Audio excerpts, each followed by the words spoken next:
what I decided to do was to focus on two aspects of Dalzon's life. One was the discernment of his vocation, and the second has to do with a period of crisis right in the middle of his life as a religious that had a profound, I think, effect on the deepening of his vocation. In both of these themes, I really am indebted to Richard Lamoureux, who, especially with regard to that second theme, wrote a kind of monograph, really a very insightful monograph in which he studied all the letters of Father Dalzon during a 10-year period, and gleaned from those letters, and that's how we get really our knowledge of Father Dalzon comes not exclusively through his letters, but how many letters did he write, Ryan? 8,000. 8,000 letters he wrote during his life. Imagine nobody writes letters anymore. Imagine 8,000 letters that he wrote. And much of the information that we can derive about him comes from those letters. That's not exclusively. He obviously wrote documents for his religious community, etc. But well, anyway, what Richard did was to study that 10-year period and show how the crisis that Dalzon experienced during those years really did help to solidify and strengthen and fortify, whatever words you want to use, his vocation. But let me say a couple of words about his vocational discernment. I find it particularly interesting. We Christians, of course, when we talk about, let's step back. I think we might all agree that living a good life has to do with discovering a purpose, a goal, something that around which we are able to animate all of our efforts, our energies. Could we say what is that? And that's something as Christians that we receive. We're always because we understand ourselves to be in a relationship with another, with God. We find ourselves always in the position of trying to understand what this God who is the very source of our life. What is this God asking of me? How is it? What is it that God is how is He pointing the way for me to live my life? And that's a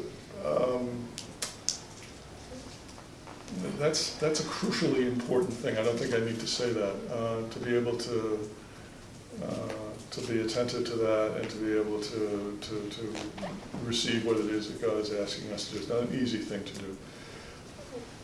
Dalzon grew up in a devout Catholic family. He was a member of the nobility, a very well-to-do family, a very well-placed noble family in the south of France. So his Catholicism, and his nobility for that matter, but his Catholicism was very much in his, from the very beginning of his life, was a very integral part of his life. His family, if I could put it this way, his family was characterized by a kind of public spiritedness. Most of the members of his family, immediate family and extended family, had devoted themselves in some way or another to leadership within French society, either as members of the political assembly, which Father Dalzon's father was a member of that assembly, or in lots of different ways. They were that public spiritedness was part of their bloodstream, if you want. So it's within the context of that, I think, that we can begin to understand the journey that Dalzon took. His initial impulse when he was about 16 years old was to, he really wanted to, and this is part of the public spiritedness, he wanted to enter the military academy, the French version of West Point.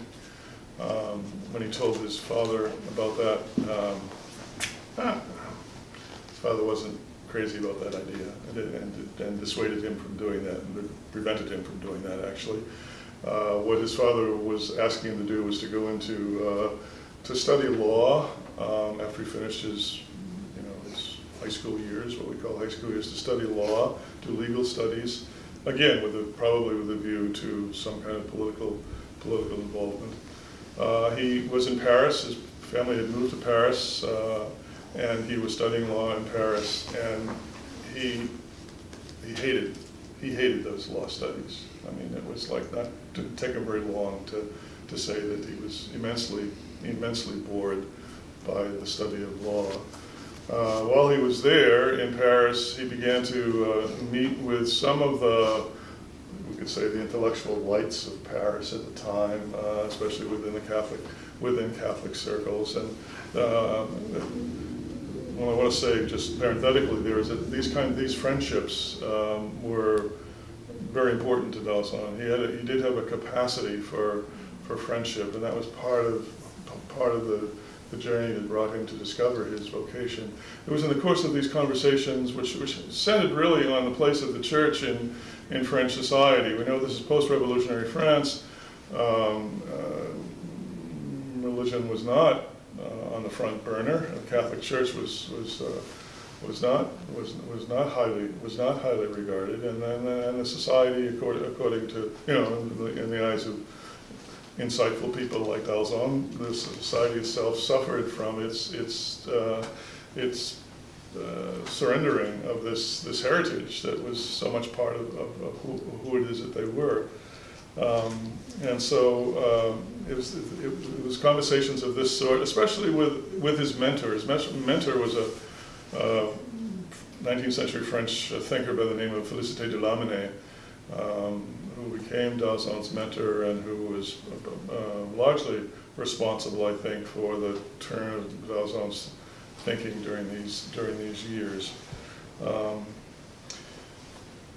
I think that one of the most important things I'd say about this, I think, is that Dalzon's understanding of what God was calling him to do was a result of a serious diagnosis of French society and what really was ailing French society at the time. And that diagnosis brought him to the conclusion that what French society was most suffering from and what it most needed was a restoration of God, the place of God within that society, and that Dalzon, thought that the best way in which he could help to regenerate and renew French society, that was the context within which his vocational thinking was taking place. The best way for him to do that was not to become a member of the assembly, and not to become politically involved, not to be a soldier, but to be a priest.